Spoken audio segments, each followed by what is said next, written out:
everybody, it's Tim here. I had kind of a thought.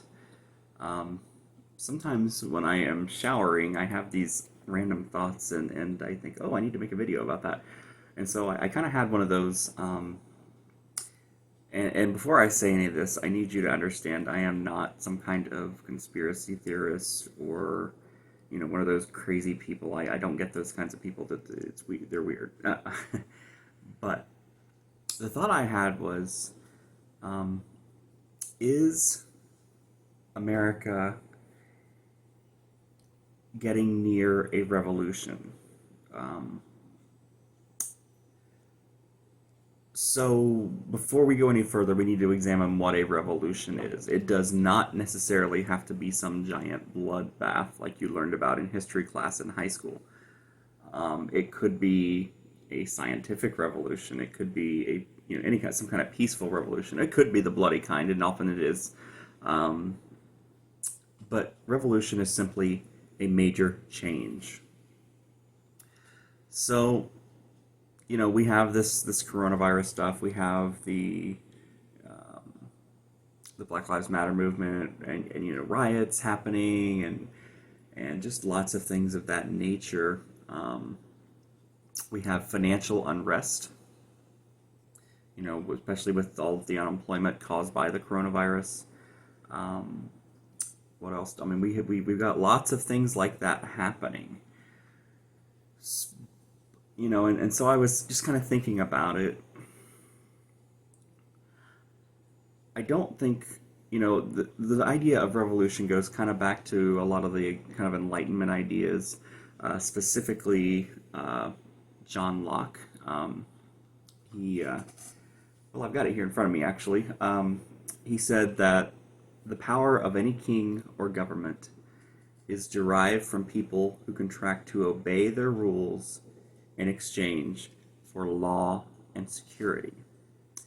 Individuals have a natural right to hold property, and this can never be taken from them without their own consent.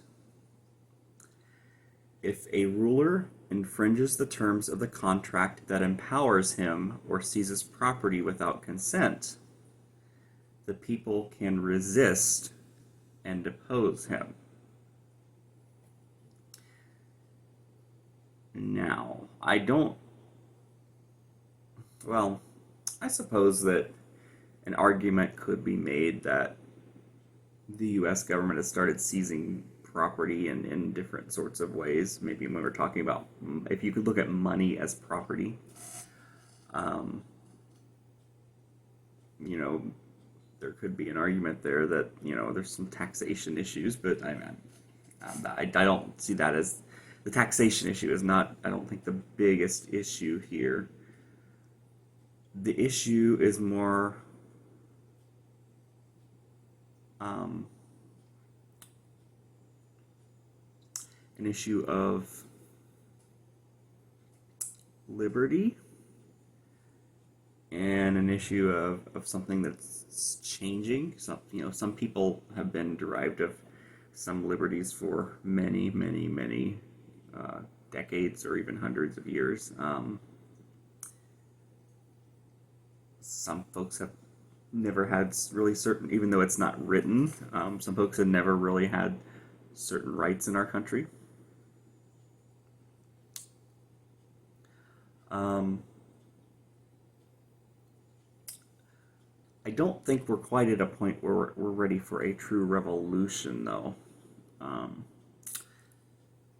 we don't have people, protesting in the streets. When you think back to, like, the French Revolution, there were famines. People were starving.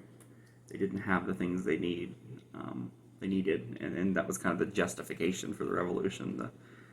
Um, Here in the U.S., our American Revolution was, due to well, the thing we used as a justification for the revolution was kind of the taxation issue. The king was taking things, but we didn't get to be represented. Well, I suppose that could be, argued regarding certain groups of people in our country right now. that maybe they aren't getting the representation that they need or deserve. So, I mean, just a thought. I mean, again, I don't think we're anywhere. I don't think we're at a point of revolution, I should say, but I think it could happen. I think it could happen. I think things could change in a matter of weeks. Um,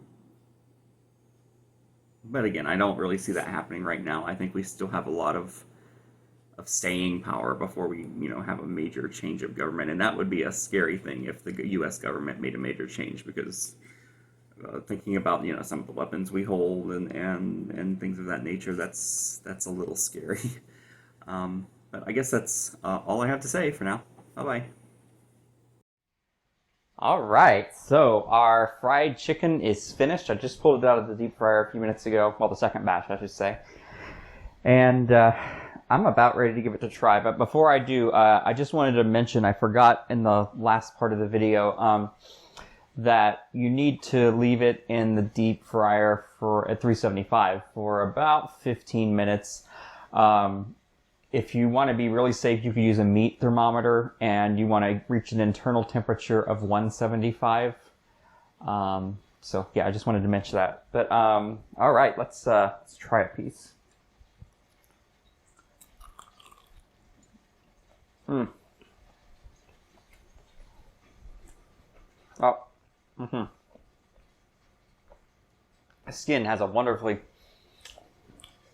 strong flavor.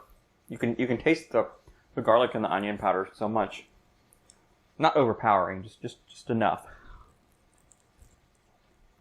Mm.